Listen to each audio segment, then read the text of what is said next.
Imagine if you could easily find solutions to make your region or city smarter, greener, better connected, more social, and closer to citizens.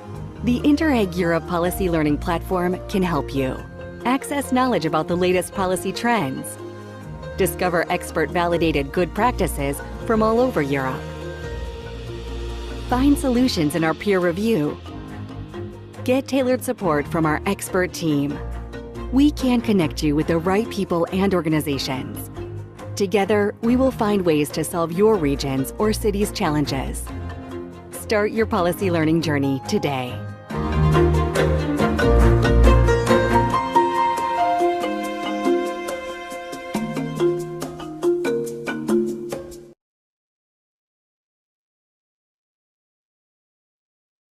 Good afternoon and welcome to our webinar towards the greener economy, regional collaborative initiatives. My name is Schmerber. I'm a thematic expert from the Interreg Europe policy platform, and I will be the host for this event this afternoon together with my colleague Rene, which you can also see on the screen. Hello everybody and welcome. Thank you, Rene. When we in the background, you can already see in the chat that something happens. Our colleague Lotte is taking care of the technical aspects and helping us. Lotte, you can see her here. Thank you, Lotte, for supporting us and making sure everything goes well. Very, very much appreciated. We expect quite a number of participants. At least we had almost 130 registered participants, so it's a good number. Not everybody will join as usual in such meetings, but everybody will receive the information, the minutes, and so on. Some brief technical information, so you can see, you can use the chat. Some of you are already starting. So the chat, you can use it during it's a webinar format, so to ask questions after each presentation. So whenever you feel like asking a question, you can ask it through this chat. Normally in the webinar format, the participants do not have the usual access to the microphone, but the chat is there. The webinar is recorded, as you've seen, and the recordings, as well as all the presentations, will be available after the event. Latest a week or so after the event, we'll write also some summary of the event, and you will receive some information through our system. So you will have access to everything what has been presented today.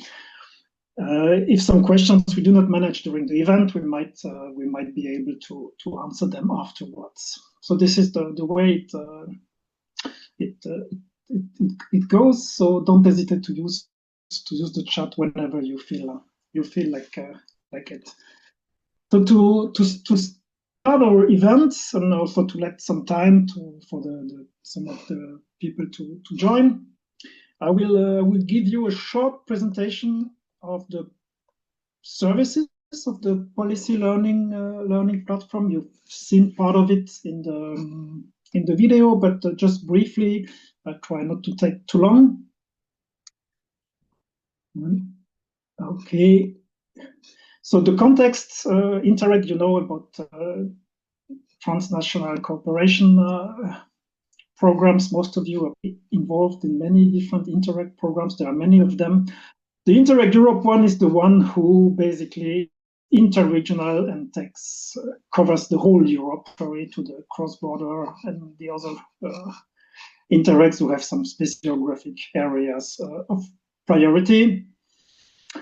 It's a bit specific also. It's very different from the Interreg, most of the Interreg programs you might know of, and the usual project. The Interreg Europe program focuses specifically on the development of regional policies. So this is the target group is primarily policymakers, and the focus on the project is on the exchange of experiences. So this is what makes it different from the program. The two actions, we have projects, like other Interreg also have projects, and we have the policy learning platform, which is what I will be explaining more. The idea of the policy learning platform, which is also a unique feature of the Interreg Europe, is to enable to exploit the project's achievements and to make them accessible as well as possible to all potential beneficiaries. So the results, they come from those 262 projects approved after 3 calls for proposals. There will be no other calls, so all the money is allocated. But all those projects, they will produce results that we can use. And you can see they cover all the topic of the cohesion policy with a strong focus on smart, green, and social, also by design, which are the main priorities for Interreg Europe. But all topics are covered. So it works like this. The project produce good practices, some other results, but also the projects bring people to our community. And we, together with that, we are able to develop and deliver services for the whole community. Those services are regrouped around those categories, the knowledge services. So we have a good practice database, we have publications like policy brief. I will show some examples in a minute, where you can search whatever you are looking for. We the community, I think it's over 20,000 persons right now. So we try to make people come together, like today in our webinars. It's always around sharing knowledge, but here we bring today around 100 people also together, and we have also some on-site events, workshops or annual events where we have those people coming together. And we have some specific expert support services like the policy help. So if you ask a question, or matchmaking, bringing the 2 or 3 owner of good practices together to exchange, or the peer reviews. I will also come shortly back to it in a minute. And this is our team. So Rene and I also in the picture. Lotte is not there because she was not at this event. Where do you find this? If you go to the website, you find the policy solutions. Access to policy, you find them on the Interreg Europe. You have policy solutions where you have access to the good practices, to the policy brief, to different stories, to the recordings of the webinar. So the webinar from today, you will be here in this category. So I'm not spending too much time here because you can look by yourself. Maybe after the event, just scroll through the website where all these things are to be found, those features. Yeah, I've mentioned the events quickly.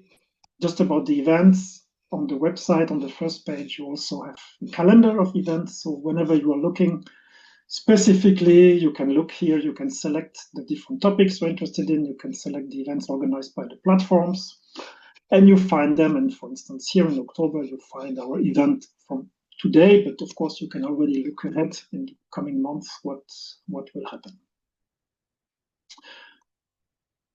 The expert support, I mentioned them, the policy help desk. So this is when you have a specific question on a policy topic, we answer by writing. It's a longer email where we try to provide you with some links, some information available.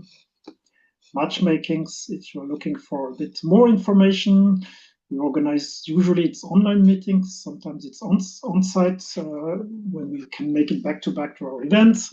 So you have a specific topic, we find 2 or 3 good practices that are relevant to your questions, and then we organize an exchange meeting for, let's say, like 2 hours. And the peer reviews, which is the longer solutions where you have a policy solution and we can come to your place to discuss your policy solutions with up to 6 European experts and try to develop some specific recommendations around your questions. I insist a bit on the peer reviews. Why? Because I mentioned at the beginning, we don't have any new projects that we can fund, but the peer reviews we consider as the small projects. So instead of spending 4 years together, you can still work with 5, 6 collaboration partners over 2 days, and you have the options of a follow-up meeting.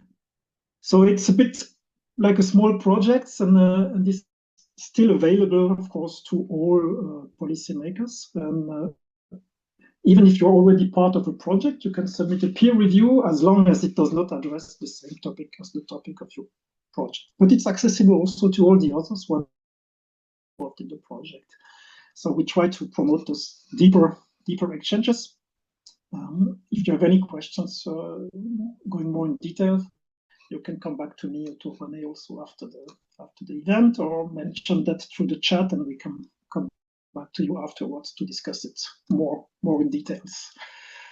I mentioned you can apply public authorities in priority to non-project partners, but it's not exclusive. And also interesting to mention, as for the projects, we also have those new countries that are still not part of the EU, but joined the program, like in the Balkan area, but also Ukraine, Moldova. So it's quite a large number of countries, 36 or 37.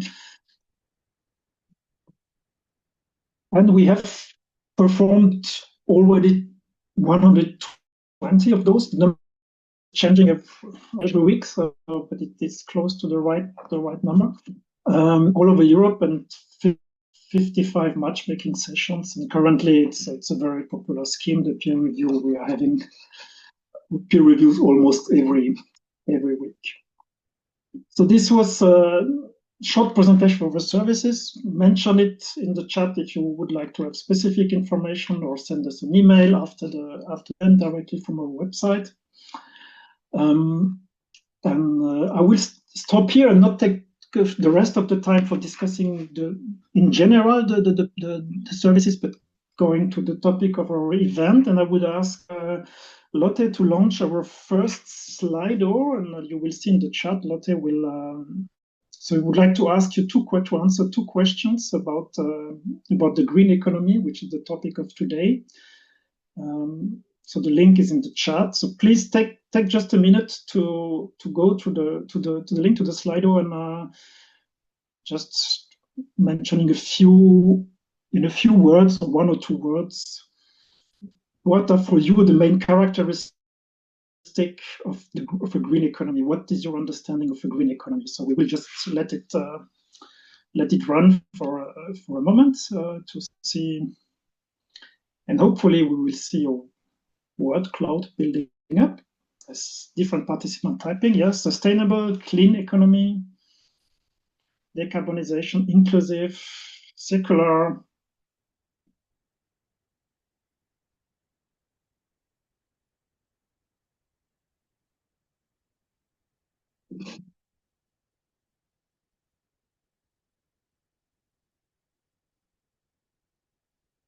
Just let still some people typing, so just let a few moments. And it seems we get the core of it. It's a lot about sustainability, about circular economy, about low carbon, about clean economy. We also have the inclusion that appears. Yeah, very good. So we will just stop at this stage and start the next poll, Lotte, maybe. What are the main barriers, according to you, to the greening of the economy, or moving towards a green economy? Where do you see the main issues? You can answer in general or locally if you have specific challenges in your regions. What are the main barriers to regulations, the costs, economic interests? Yeah. Yeah, so we see the tensions fields that you mentioned, that you have prepared, that appear here: the costs, the regulations, the awareness, policies, and some different topics that are linked: technologies, legal aspects. Very good.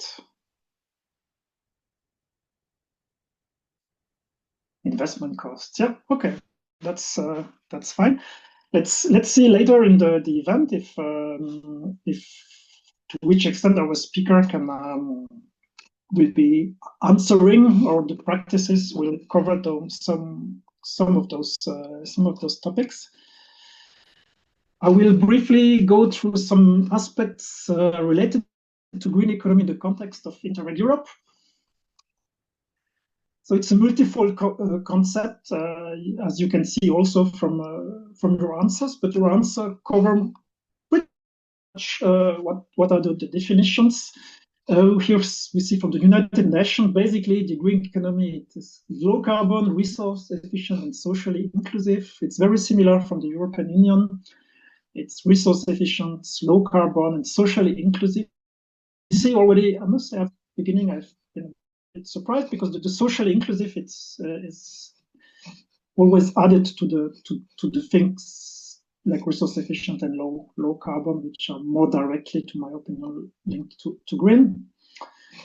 Yeah, so we have a low carbon emission, the resources, but we have also the social inclusivity and so on, which come very fast as main parts of the green economy, as we understand it in general now on the policy level. But in the discussions, in the discourse, also quite often it can be related to the sector, like energy or clean tech, also some topics like pollution, waste, policies. So it's associated to a number of terms, and when you make a bit of a desktop research, you see that it's not fully unified in terms of definition. But it doesn't matter. We will cover many of those aspects, and I will just go through that because it's the policy context.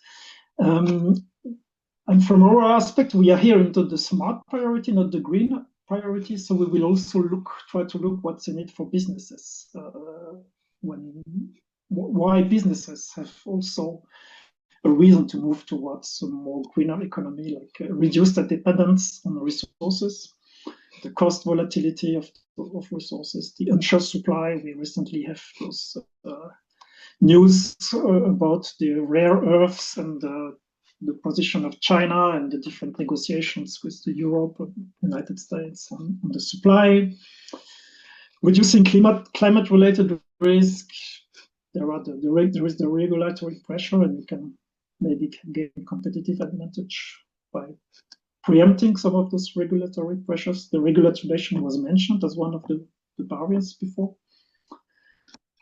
Also, customer interaction and loyalty. You can promote yourself as a green company and attract more clients into this and increase the attractiveness of the brand. So it's also a business perspective, very, very clearly. In Interreg Europe, topics are addressed, as you can see here. With a focus, the most projects who address the green economy are related to the twin digital and green transition, the industrial transition in general. Luc, just jumping in here, we're not seeing your presentation. Okay.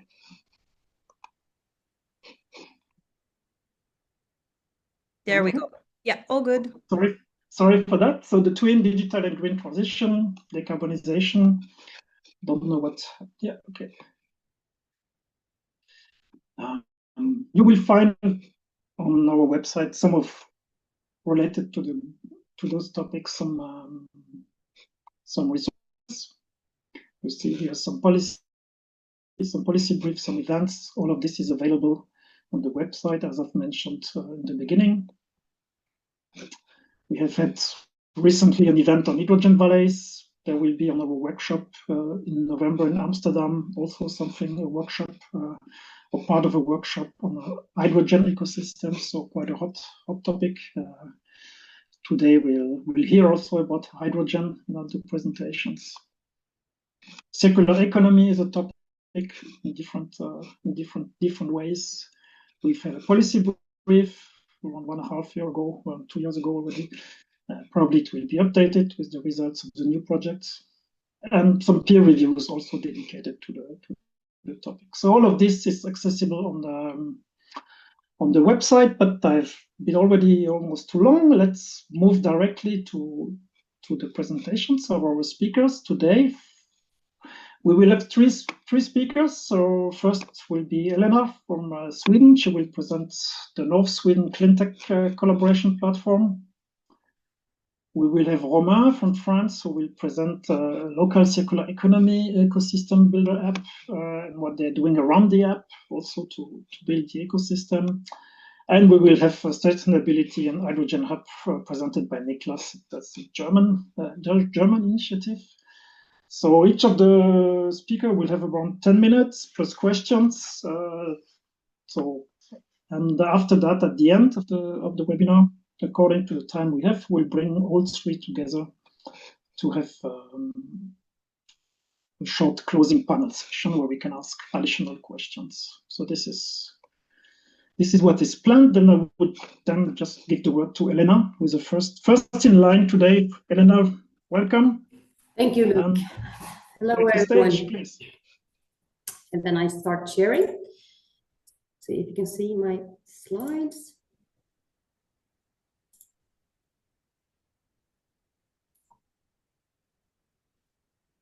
Yes, it's not in presentation mode yet. I'm trying now. Yes, it seems to work. Great, thank you. So first of all, thank you for letting us be on this webinar. We really appreciate it, and it's valuable for us to be recognized as a good practice, as it allows us to take part in meetings like this. So we really enjoy that. So we have been recognized as a stakeholder through an Interreg Europe project called CIA Boost. So let's start. So North Sweden Cleantech. We help small and medium-sized enterprises in cleantech to grow through innovation and business development. And we are in the northern part of Sweden. And as you can see, that's the half of Sweden, the darker part of the green Sweden. And where the dots and the cities are, there we have offices. But we cover almost half of Sweden. So we're a broad partnerships to aim to support innovative collaboration for green transition in the northern part of Sweden. So innovation platform for green transition. The part includes incubators, science parks, energy companies, cities, regions, and 3 counties. And we have developed this during almost 10 years now. So we have a few years to make it grow bigger and bigger.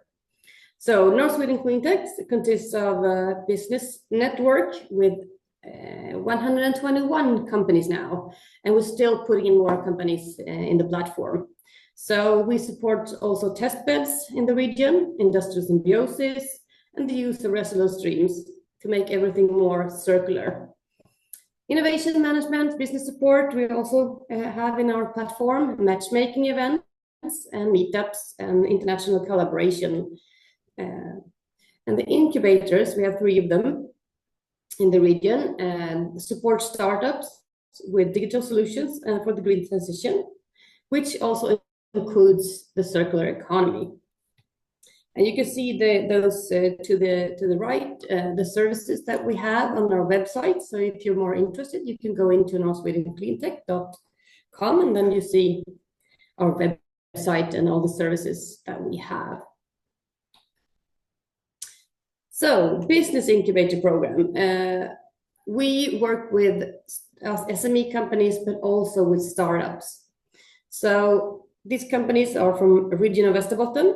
They are developing through solutions based on various technologies. 2 examples I'm going to tell you about today, working with emerging technologies to support the circular economy.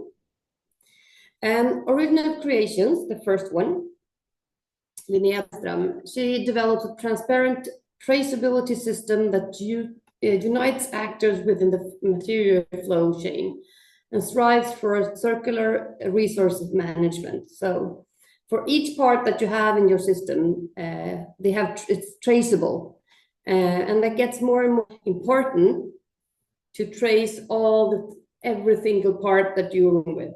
So this is a really interesting company. We also have Flow Below and Fredrik Sahl. He is deliver sensor-based solutions to companies and municipalities administrations within water and sewage. The main focus is monitoring of overflow points and mapping of supplemental water. And it's really efficient. You don't have to have people go walking around and see where are the problems. You can use these sensors instead. It saves a lot of time and money. So we also have Adopticon, and that develops tomorrow solutions that uses optical measurements and technology together with a small and medium-sized companies. So they are like a test beds for within optical measurements. It's really interesting too. And we also have Ignite that we work close with.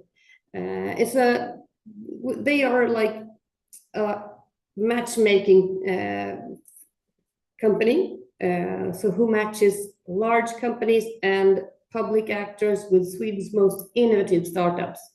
So all our startups are connected to Ignite. So example of themes could be digital solutions and strengthen the circular economy. So for each event, there are like a topic, and we try to find matches with our SMEs and our startups. What else do we do? Well, we work with industrial symbiosis. I'm actually sitting on this site today at High Coast Innovation Park. So we work with industrial symbiosis. Not only this one, we have a few in the northern part of Sweden, and a lot of them are also being built right now. So this is just one of them, but this is a really old one, so this is up and running. And as you can see, it's a lot of companies connected to the area.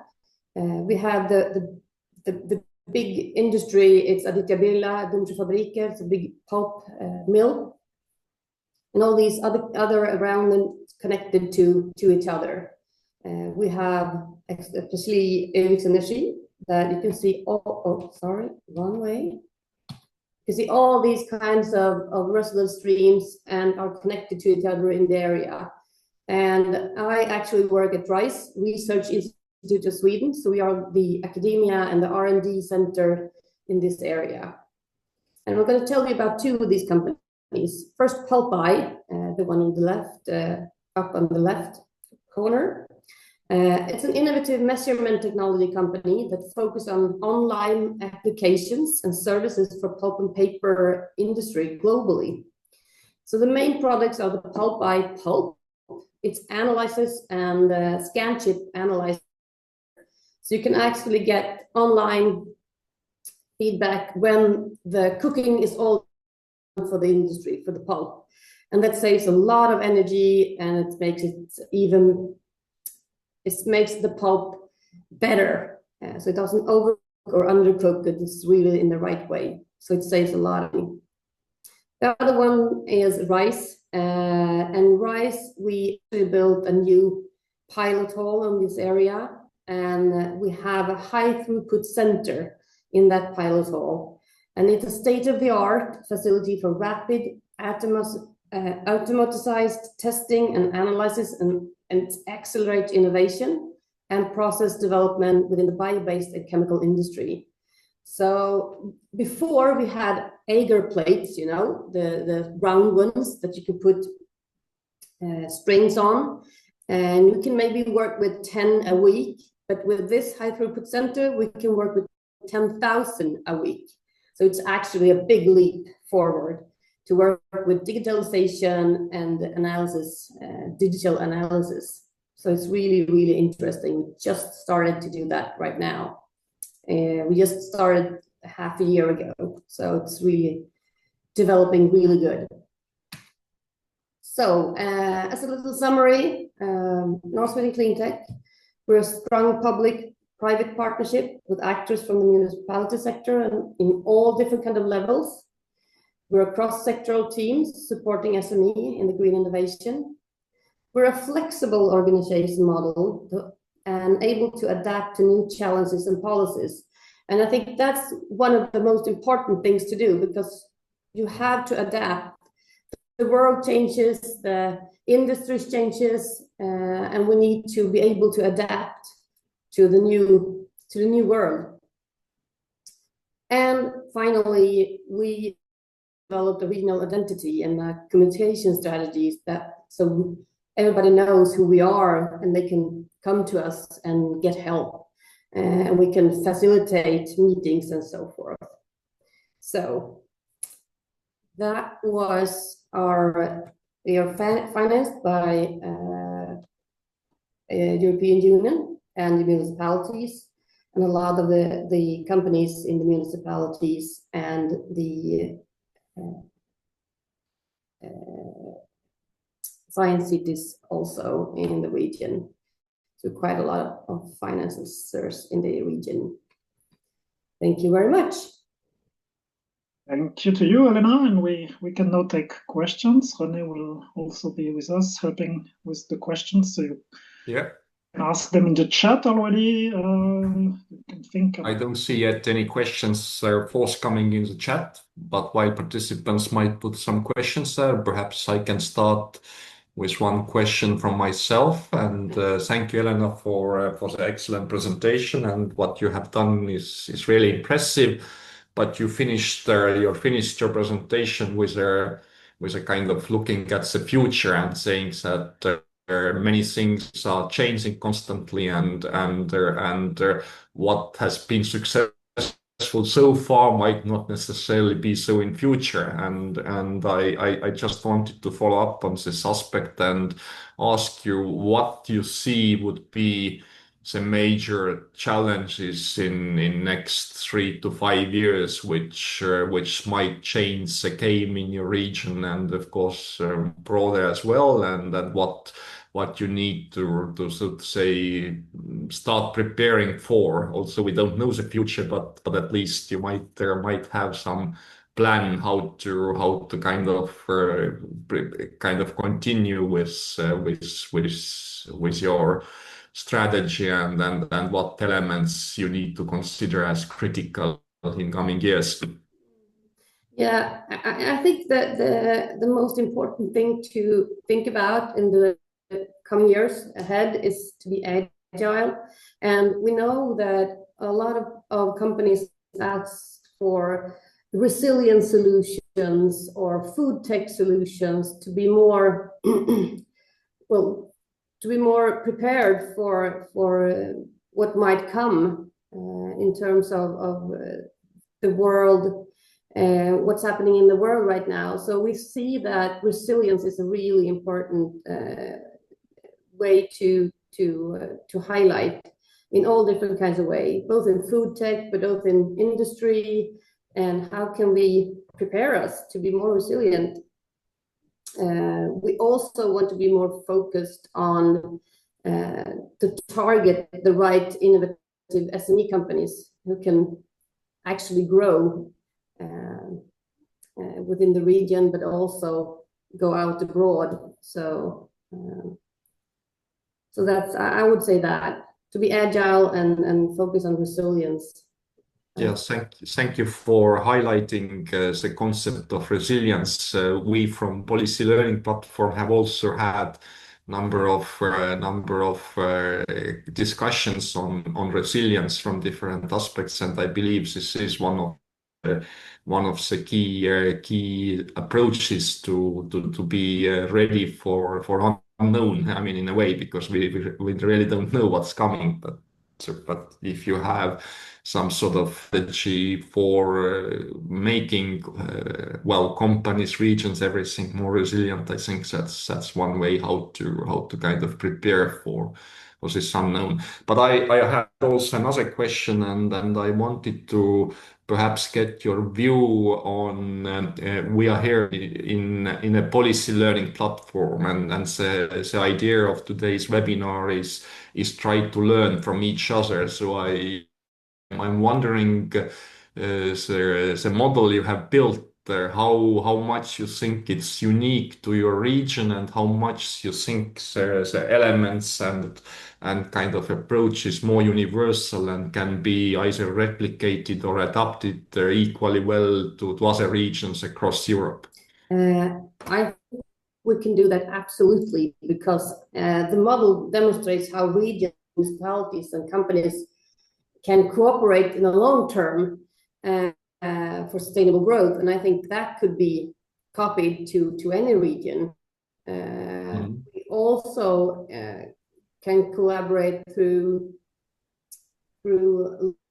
long-term commitments and shared visions and organization flexibility. So too, that's the keys to do this, and just through collaboration with the region of Västerbotten or Skellefteå Science City or North Sweden Cleantech, just reach out and we can see what we can do, because I think this is really important to learn from each other, so we don't have to do it all over again in all different kinds of regions.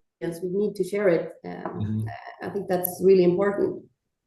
Yeah, good to hear that not you don't need to reinvent the wheel all the times, but you can so to say learn from both successes and failures in a way, and build your own strategy based on what other regions have accomplished. I also see we have a question here from the chat from Medina Karic. And I'm just reading it to you, Helena. So would companies you mentioned be interested in investment in IPA areas for local materials use, for instance, waste, or maybe to showcase their examples of success that can be implemented in local area? So that's a question, if you got it from the chat. Yeah, I think so, absolutely. We can always make a meeting and see if they're interested. So I never say no, right? Yes. We need to, we can always ask, right? Of course. I think that's maybe we can suggest Medina, if there is a specific interest, that she gets in touch either with you or with us to get more information. I might have an additional question, Helena, for you. You mentioned the agile teams and so on, and I would just like to when you mentioned also different fundings, I would try to get a feeling for the size of it. How many persons are you roughly working on that? Do you have some kind of rough annual budget dedicated to that, or do you any kind of figures in going that direction? Well, within the platform we are almost 14 people, but not everybody works full time. Yeah. And as a budget, we have that as an umbrella. The North Sweden Cleantech is an umbrella, and then we put all different kinds of projects underneath there. Yeah. So it's quite hard to say exactly how much money, because I'm not in all of the projects. Yeah. But I would say, I think in the ones that I'm working with, the green transition, I think it's 30 million Swedish crowns, about 34, and that is euros. 340 euros, sort of. Thousands, yeah. Okay. Yeah. Okay. Just wanted to get a feeling. So I understand you also agile with the budgeting. You have this umbrella, and when you have a project that fits, then you put it in. Let's say it counts under the activities of the platform. And that's one thing that's really important, because everybody knows that North Sweden Cleantech, because the projects are changing names, and it's 3 years and then it's another project, so it's hard to remember all the different kinds of project names and so forth. So we have this like umbrella that's always there long term. Okay, and that's a good concept actually, because that's a typical issue for projects. Okay, great. Then thank you, Helena. We get back to us at the end of the meeting with the panel. Very interesting, and so we can move to our second speaker. So we are moving a bit south from Sweden, at least, and moving to Laval and to the west of France with Romain. Romain, please take over. Hi, hello everybody. I'm pleased to meet you, everyone, and to be able to share this good practice. So I'm just setting it up. So today I'm going to present you Romain, you still need to go in presentation. Yeah, very good. Thank you. So today I'm going to introduce to you the AGIR platform, which is the local circular economy and CSR community building app here in the Mayenne County. So first, I wanted to make a little introduction of who I am representing today, which is Laval Mayenne Technopole. We are a business support organization and a key reference actor for the economic development through innovation in the Mayenne County, which is in the Région Pays de la Loire on the northwest of France, nearby Brittany, not far away from Paris. So we are the local business support organization. We are assuming our role on behalf and following the strategy and task of our local authority, Laval Agglomeration, from whom we are an external body. Our mission encompasses three layers of action toward the enterprises and companies in general. So we got an incubation for startup. There are several support programs. So basically, we are just doing some lending and up to 5 years of existence for them. Then we are also providing acceleration support for SMEs through different tools like collective intelligence, co-creation, design thinking, and other customized services. And myself, I'm part of the connection and networking aspect of our company at multi-school level, from local ecosystem to European contacts. We have three main expertise, I would say, through this business support and innovation aspect. We also cover new technologies and digitalization. We got a broad immersive technology and AI ecosystem with a renowned international convention, now Laval Virtual. And we also have a homemade event about data and AI, was Data Festival. And lately, and that will be part of the next slide as well, we have been enhancing our expertise on green transition in general, but also including agriculture, circular economy, energy, etc. And we are part of the CIA Boost project, whose aim is to boost circular economy with new technology. So we are also part of the same project as Helena. And yes, so it's an Interreg Europe, so you know everything about that. The main aspect is to frame the regional state of art, advance the sectoral policies, and implementing the renewed incentive toward, in this case, circular economy and new technologies, and identify and report good practices. And that's the reason why I'm today presenting AGIR, which is one of our good practices that have been reported so far. So I wanted to point out that even though we, Laval Mayenne Technopole, are the partner in the CIA Boost Interreg Europe project, we are not the one that are at the initiative of this platform, but it was just emerging from the commitment of two founding and managing entities, which are the Laval Economy and CCI Mayenne, so the Chamber of Commerce and Industry in the Mayenne County. And it's, of course, again, aligned with our local authority political will, Laval Agglomeration.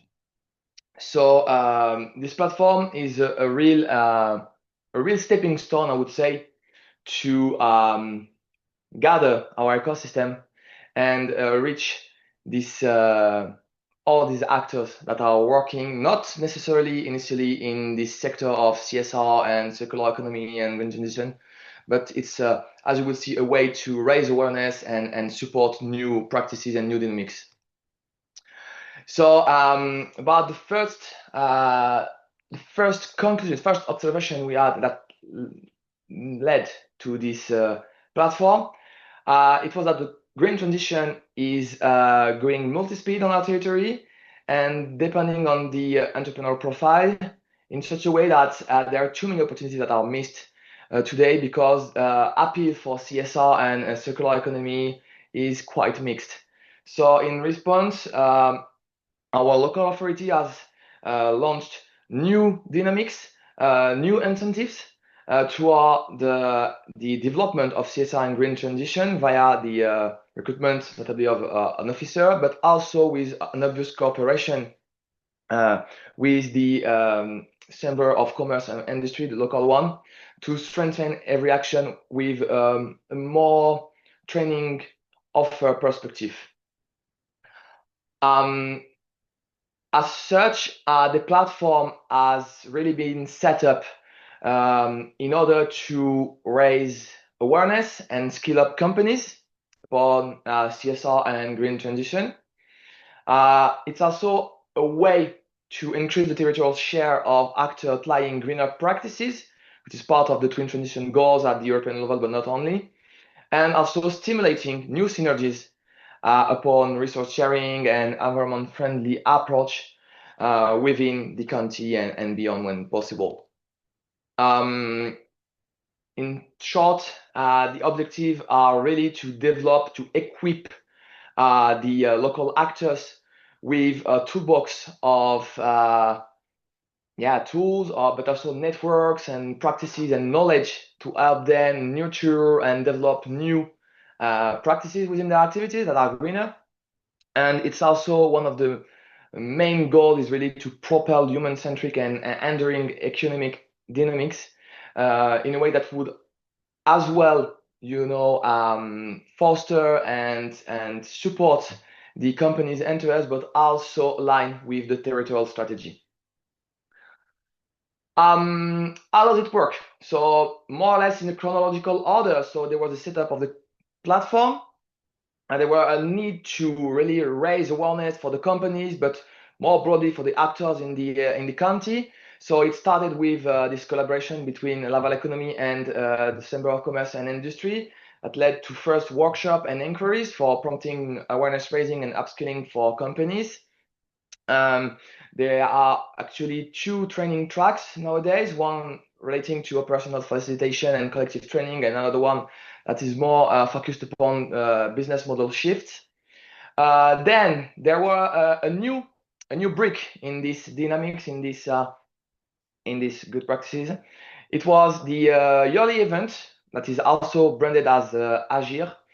There were the first event in 2023, and since on there have been 3 yearly events with specific thematic, but always revolving around CSR and green transition in general. Another tool is this the launch of the formal web platform. One of the point that wanted to address with that was to build up some kind of a address list, a contact page for everyone in the county to be able to identify other actors, other counterparts, I would say, with whom some synergies or some peer-to-peer learning may be possible. And that's how the former platform launched. Quite recently, in 2024, a 4th element was the launch of the AGIR Club that is currently encompassing more than 30 companies that are really committed to peer exchanges, learning expedition, visits, this kind of stuff. And as you can see, there are already been 3 formal physical meetings, one during one of LMT event, the Wazata Festival, which was more or less related to the how you do CSR, how you do green transition, and how you can overlap it with, in a virtuous manner, data and AI. There are also 2 visits on company sites, one about water management and one about how to manage and reduce your carbon footprint. A 5th element is, of course, the communication. So via the traditional channels like LinkedIn, publication, but also via the AGIR webpage, which is a great tool to showcase in real time news and trends about CSR and green transition. And last but not least, there is also this resources aspect. Via the website, you can access to a list of professional experts in CSR and green transition, to counterparts, to a catalog of available funding mechanisms for sustainable initiatives, and also webinar replays and a set of a calendar of events as well. Basically, how the platform is run on a day-to-day basis, more or less, the routine. There is 3 staff members that are distributing, that are sharing a full-time employment upon this task. So it's one full-time employee divided in 3 person with a centralized management, a dedicated Notion page. Notion is a tool for smoothing the exchange of and the strategies between the team, the core team. There is also a great work upon daily search and communication about incoming events. One point that has to be known is that everything relating to event, news, etc., it's on one way proactive from the core team that is managing the platform. It's also something that every actor in the ecosystem is able to point out, identify, and they can report that this event will be held in this venue and that it is open to this kind of public, etc. So that's a great way to cooperate on a territorial basis. I will finish with these two next slides. In terms of main results, so far since the official launch of the platform in 2024 and the AGIR event number 2, the website has been seen an audience of 8,000 visitors, with some peaks, of course, during the event periods. 90% are from France, but there are few people from USA and Netherlands that want to do some peer learning, I guess. On average, we got 50 monthly visitors in terms of traffic. And in terms of event attendance, it's growing. First event was 120 participants, then for the second event, 200, and we are getting above 250 for the third one. But it's also part of the lessons learned. As you can see, between the second and the third event, there were not that much more people coming to the event, despite some higher registration. But in terms of participants, of full-fledged real-life participants, there were not that much more compared to the second edition and the third edition. So it reflects some kind of a difficulty still to mobilize participants for event, but for trainings mostly. There's still a necessity for constant facilitation, because it's a growing community, and a community, if you cannot facilitate, if you cannot bring some news, bring some dynamics, it just at one point ends up on its own. So it's really time consuming, really effort consuming. But it was the negative aspect, I would say. The good ones are that through AGIR, we got one uniting territorial brand with a flagship website, a flagship event, a flagship community that is still growing, not that quick, but considering it's only 2 years old, it's a good start, I would say, especially for a small territory like the Mayenne County. Despite being focused on the Mayenne territory, we have also broader connection and inspiration from our neighbors in Brittany, for instance, or also within the region in Nantes.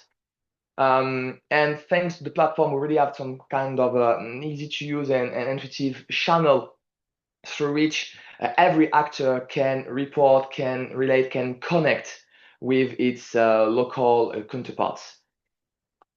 So that's all for my presentation. I hope that you have the opportunity to learn much more about these good practices. And I also want to say hello to my CI Boost partner that are attending this webinar. Thank you so much, Romain, for sharing your experience and keeping also the time limits. I see that we have already one question again from Medina, and I'm just reading it out to you. Are those events, trainings, educations all implemented on the site, or are they also available for participation online? Yes, so there is 2 strands. So you got the formal physical trainings that occur. It depends of the format, depends of the opportunities, but it's either on site at the venue of one of the different actors, or it's in some places where everybody can gather and learn more about some dynamics. In general, it's either a formal training in the venue of one of the local authority or one of the external bodies that is related to, or it's directly on site to somehow do little learning expedition somehow. Otherwise, there is also some kind of webinars to raise awareness in it's normally in 1 hour format that helps to better frame how you can act upon the CSR aspect, how you can develop new practices more in line with green transition, how you can use eco-design in your activity and so on. So it's quite broad, and it's always under development to propose new offer and new schemes. Thank you. I don't see any other questions from the chat, so I have a question of my own. Looking and listening what you were presenting, I was wondering if you look back and what you have achieved, what would you say have been the kind of main key factors of success? What have been really vital for achieving that? If you can name, I don't know, 1 or 2 success factors. Yeah, sure thing. Yeah, one main point, and it's something that is also resonating with what we're trying to achieve through the CI Boost project, because it's AGIR and CI Boost, it's under the same brand, a territorial strategy to build up a broader community about the overall green transition aspect. One key element for me is the way to find ambassador, to mobilize, to engage ambassador, some ambassador from the local ecosystem, whether they I would say general actors, but also I would say that what is important is to get some enterprises, to get some local authority representatives that can act as representative of ambassadors that will reappropriate the different dynamics and sustain contact and collaboration in the ecosystem. Because straight away, when the platform and when the dynamics was launched, there were a set of different enterprises and local actors that were identified and that have committed to report their feedback, to share their experience, whether doing trainings or doing the event and conferences or online webinars. So I think that's really important, because without these core members, if it's only something that is proposed by the local authority, it's something that if it appears too far away from consideration from day-to-day stakes for enterprises and local actors, it's something that can easily end up, and so yeah, it's something that we try not to do. Thank you so much. I don't see any other questions from the chat. So Luke, I'm wondering if you have any, or if we move to our last presentation. I wanted to get back to some of the operational aspects. Romain, you mentioned the work is shared. The core work is shared by 3 persons, let's say, representing 1 full-time equivalent. Is it one organization? Is it centralized, or are different organizations involved in this management activities? How are you organizing this within your ecosystem? Yeah, that's a good question. Yeah, as I was illustrating it, so it's an initiative, the platform, the community, the event, the brand AGIR, from the local Chamber of Commerce and Industry, and from Laval Economy, which is a body of the local authority, Laval Agglomeration. And there is also a third member, which is the APE, so it's the local association for the social economy.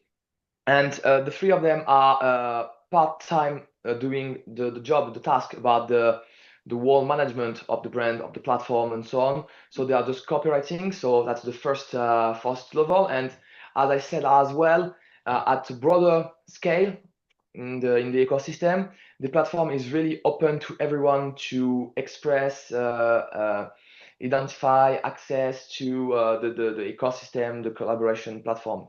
It's really a way to build up a community And so even if there is a management from these three bodies, there is also a full-fledged will for every actor to take the platform for its own sake and express oneself through it. Okay, thank you for that. An interesting model also. Thank you, Romain. So Romain, you stay with us until the end. We might get back to you if some more questions appear, or we have already some questions for all speakers. And now we move from France to Germany with Niklas, who will present us another kind of regional hub and platform initiative. Niklas, please take the stage.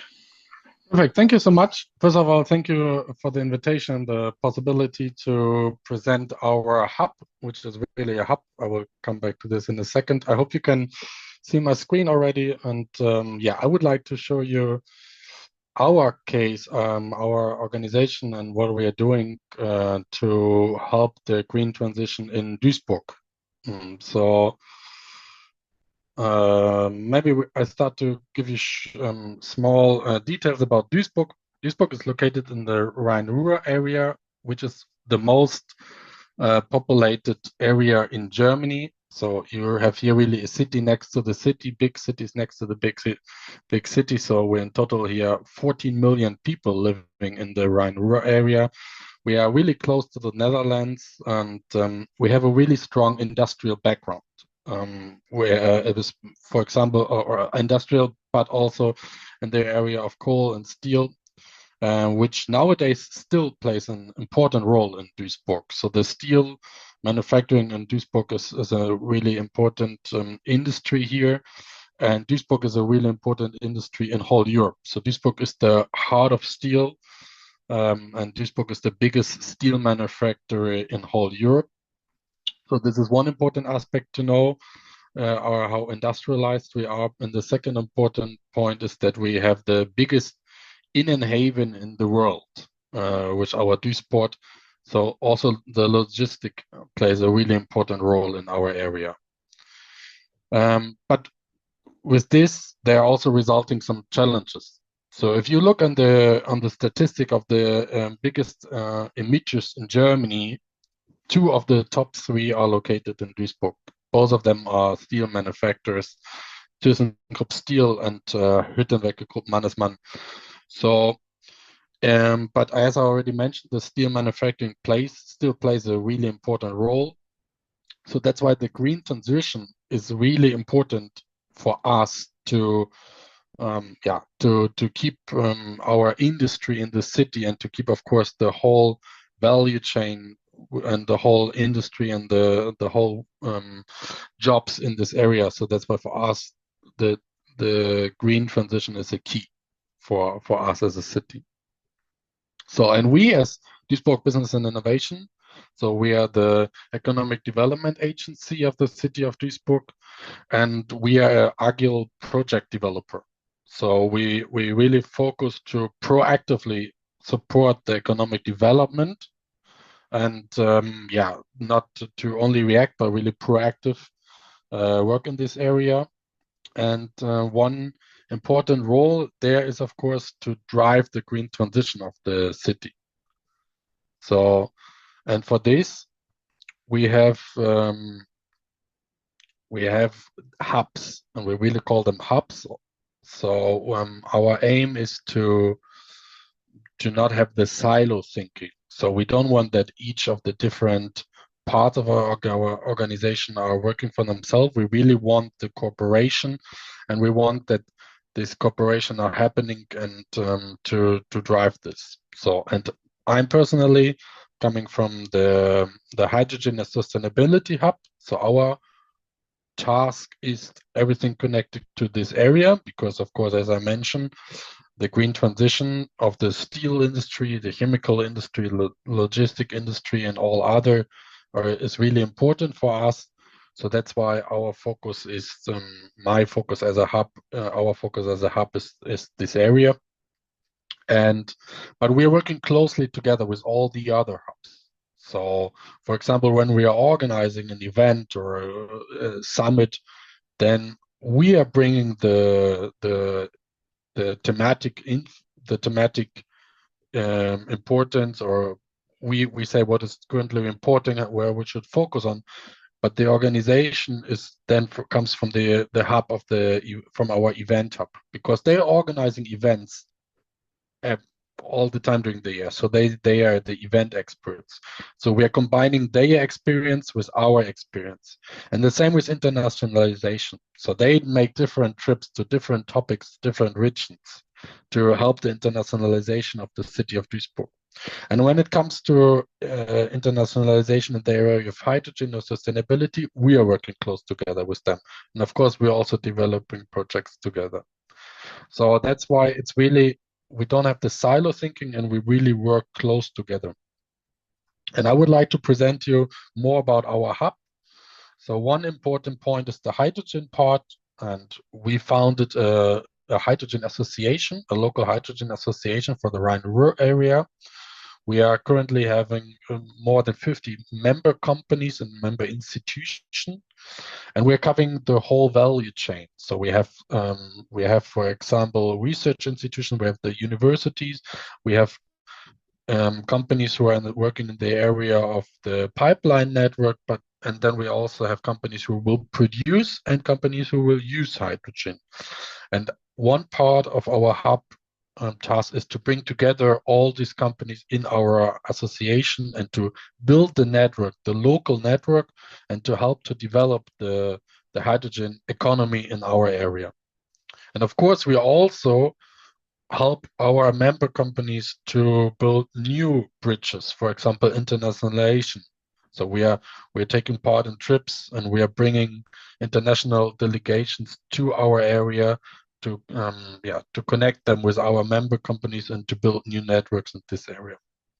And one important project we are doing in the hydrogen area is our High Summit. So we have a hydrogen summit, which is once a year, bringing together companies from, in the moment, all over Germany to the Rhine-Ruhr area in total 3 days. Over 900 people will participate this year. So this is one important key which helps us to bring together the different partners, different companies, and to help them to really develop the hydrogen. So for example, this is one important role for us to develop, to help to develop the steel industry, that the steel industry gets decarbonized by using hydrogen in the future. So this is one important role for our hub. And the second part is the sustainability area. Oh, sorry, I forgot this slide. This is our member company, our member institutions. So you see a really broad portfolio of different stakeholders of the hydrogen economy we bring together, because even on a so local level, we see that there's still room to improve when it comes to working together. And this is our aim, to bring together the different corners of the hydrogen economy and to help to develop this further.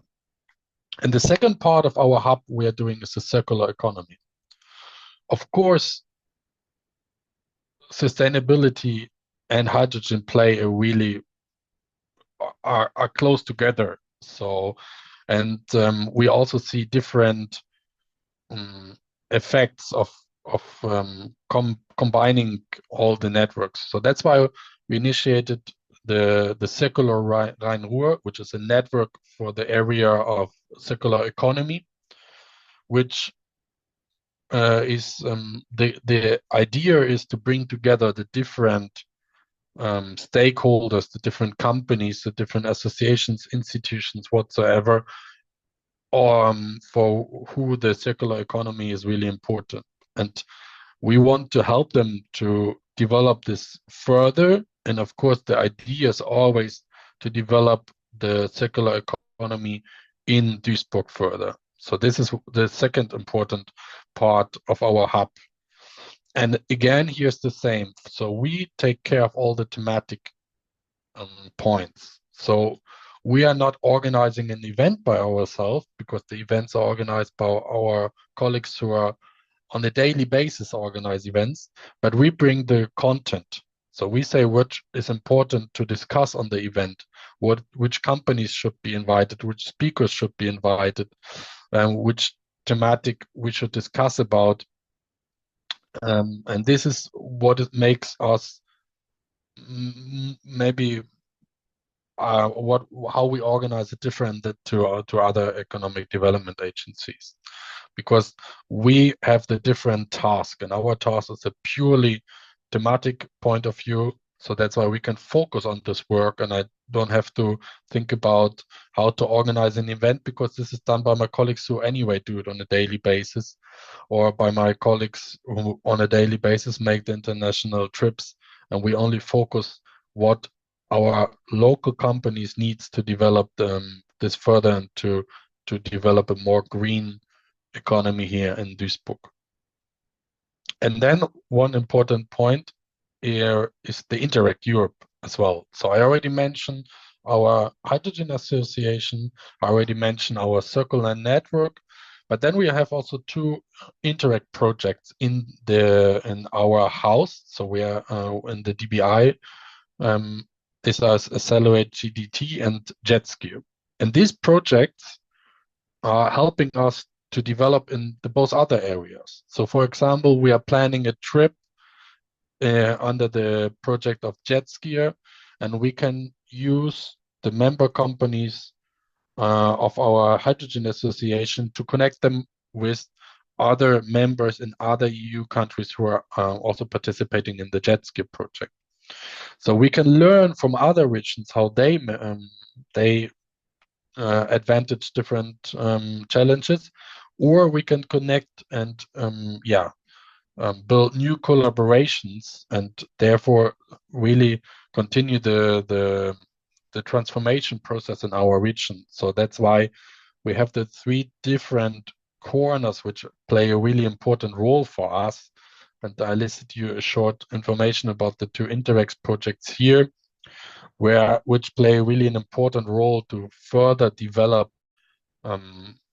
the decarbonization and the transformation process we are currently going in Duisburg.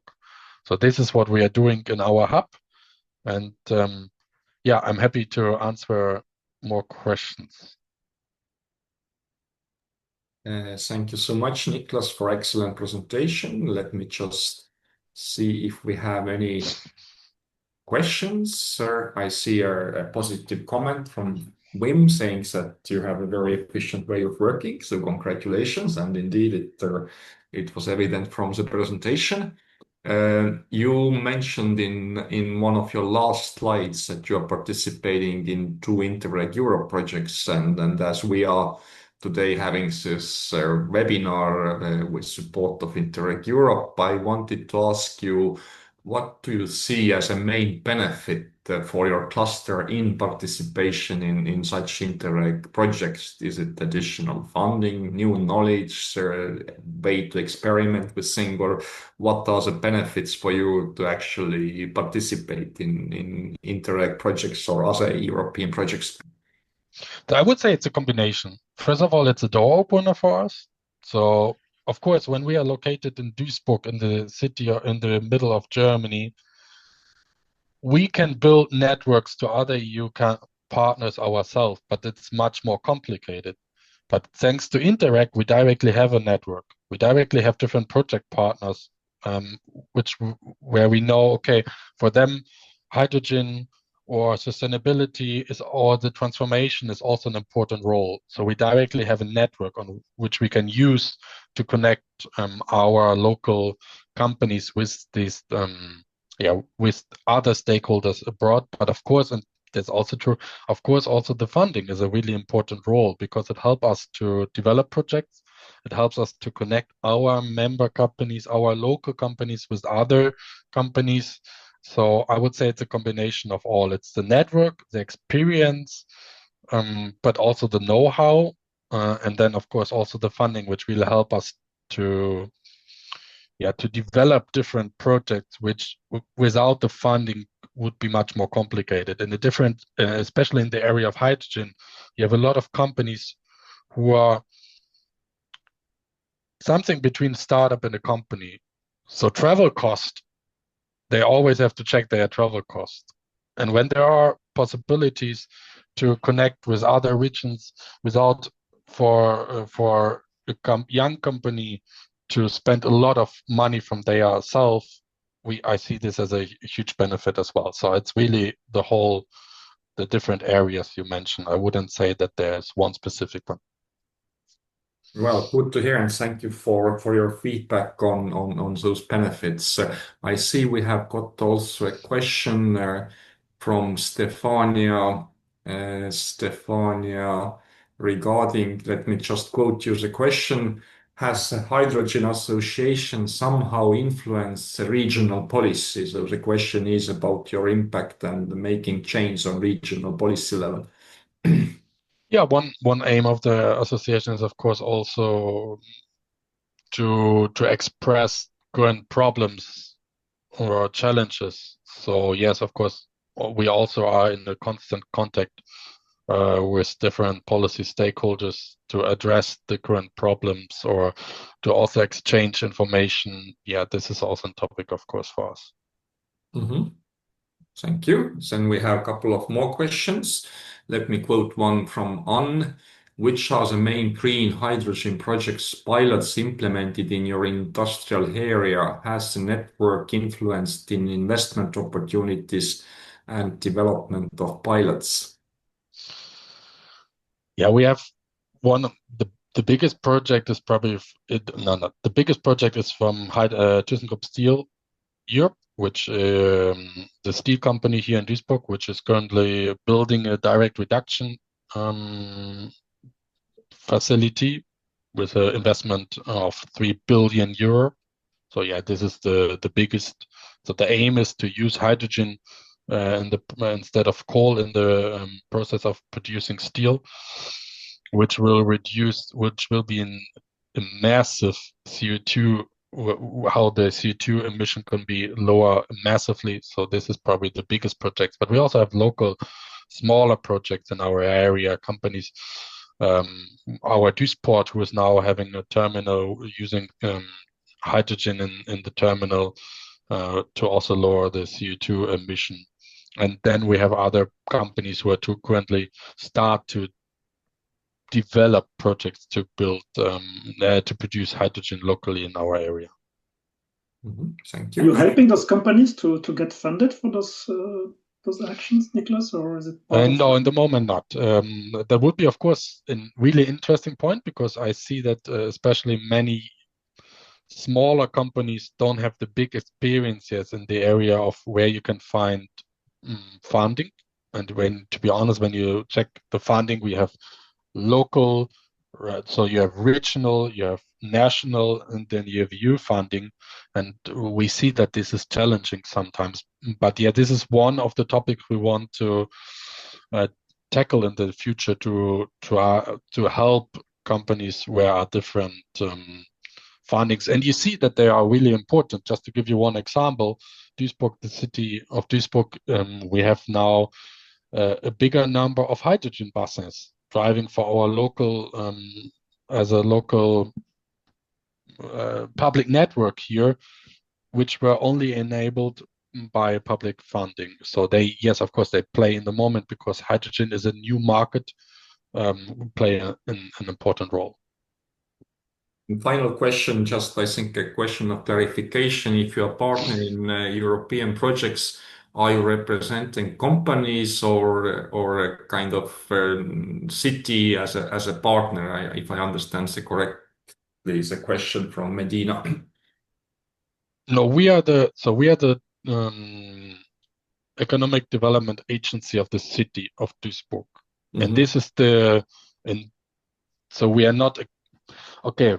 I mean, on the paper, we are a company, but this is just an administrative point. But yeah, this is what we are representing in the EU projects. Okay. But we are not representing a specific company from our region. No, I'm personally, so this is the DBI, Duisburg Business and Innovation. we are the economic agency of the city. Yeah, exactly. All right. Thank you so much, Niklas. And I think, look, we now have 10 more minutes for some discussions. We have a few minutes for discussion, so we can call the three speakers again on screen. I would just ask Lotte to launch our quick Slido, getting back to the audience, just taking a few seconds to answer a new question about your main takeaways, spontaneous takeaways from the presentation. If you can just write a few words while our speaker have gathered already together on our virtual panel. So just looking for some new collaborations. Yeah, that's a good one. And then we can move see few participants practices. Yeah, this is the idea of the events, to give an appetizer. So there is more behind those practices usually, and there are further ones. So if you are interested to know more, that's an opportunity to get in touch with us or directly with some of the speakers.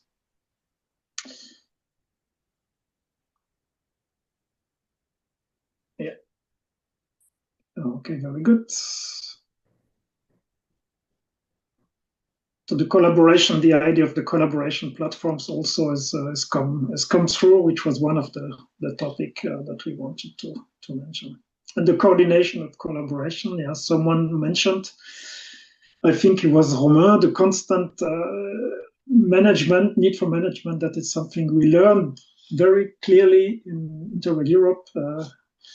Collaborations, networks require management and daily care. Thank you for that, Lotte. I think we can close. It was just getting a few quick impressions. And then we have a few minutes for getting back to our speaker. Rene, you also invited, of course, to join the conversation. Maybe I would ask to each of you to answer the same questions. The first one, the very generic one. What would be your one recommendation for other regions if they want to initiate a regional collaboration platform to foster the development of the green and or circular economy? What would be the way, the place to start in your view? It's maybe difficult to reduce to one, but you're allowed to take two or three if you don't take too long. Who would like to start? I'm just giving you maybe a few seconds to think. Helena, you are the oldest one. I mean, in terms of experience with the practice, I think. So maybe you can start with this. I would say collaborate. I mean, on different levels and different areas, collaborate, and meeting places to meet and greet and talk to each other. It's really important to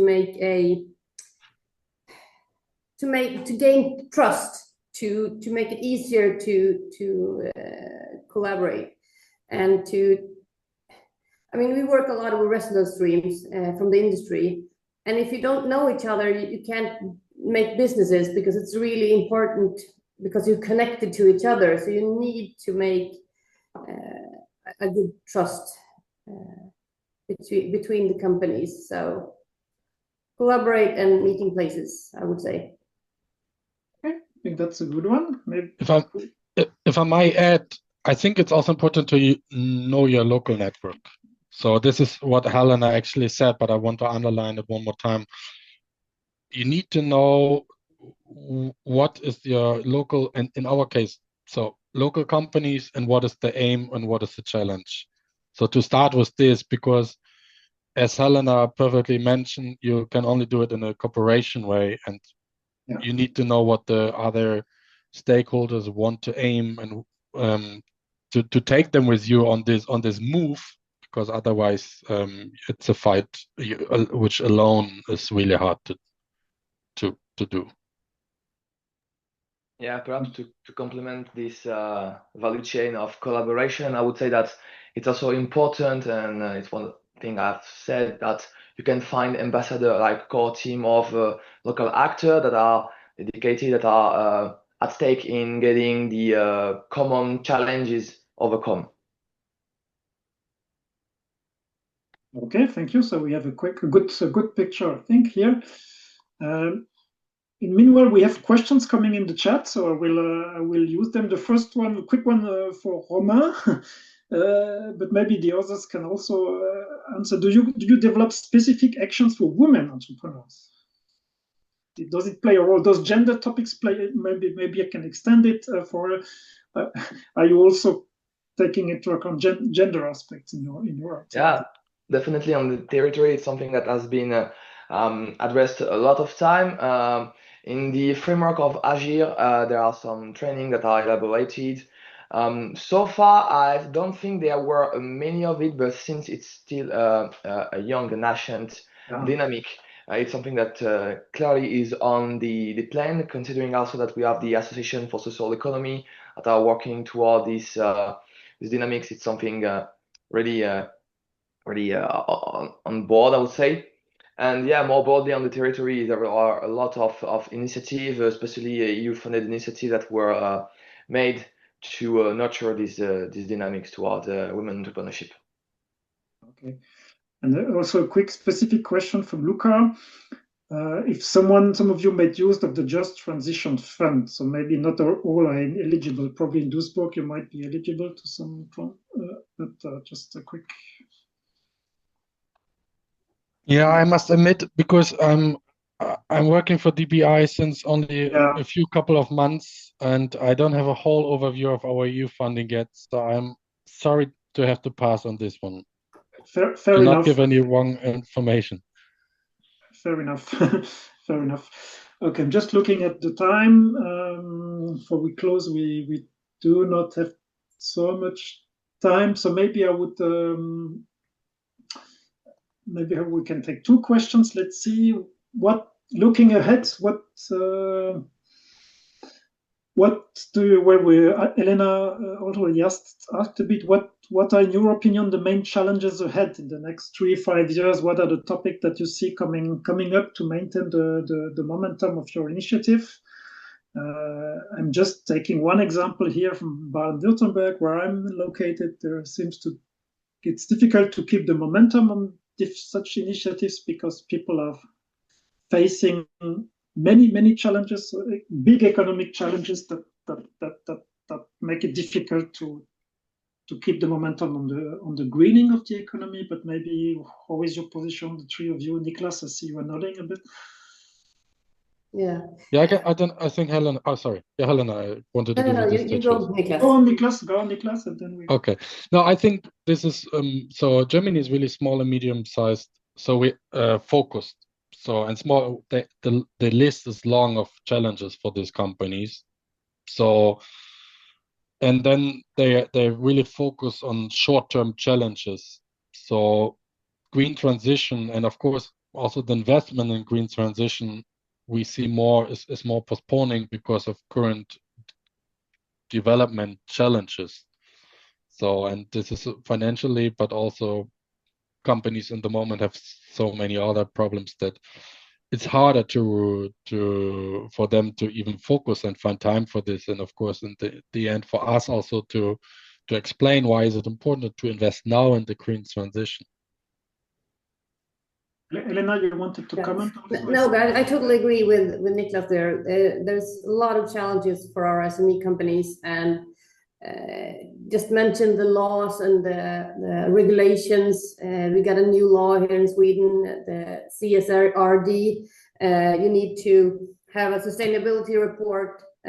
Each company needs to do that, and for every new laws and regulation, there's a new challenge for them. And there are small companies; they don't have a lot of people who can do all this kind of work. So sometimes the laws and regulations are priority, and then development finds their way down the stairs. So it's like economy. Romain, do you have a comment also on your side, or? Yeah, I agree with both standpoints. I think that it's contemporary topical issues are shifting, and some of them are not erased or overcome or solved yet. So I think that while we can have the opportunity to further dynamics into green transition and eco-design, circular economy, CSR, and so on, we must seize this opportunity, because they are a guarantee for greener activity, for a greener future, and in terms of collaboration as well, it's a great perspective and a great domain on which we can advance all together to ensure that our children and the next generation will benefit from a convenient environment. Okay, thank you. So we just one very fast closing question, because we know we talked about challenges, but looking a bit ahead, if you would have 1 million or 100 million or a wish to Santa Claus to get things moving faster, what would be one thing you would think that you would like to change or get implemented fast or moving ahead fast? Just maybe 10 seconds, 15 seconds, if you have something popping up in your mind.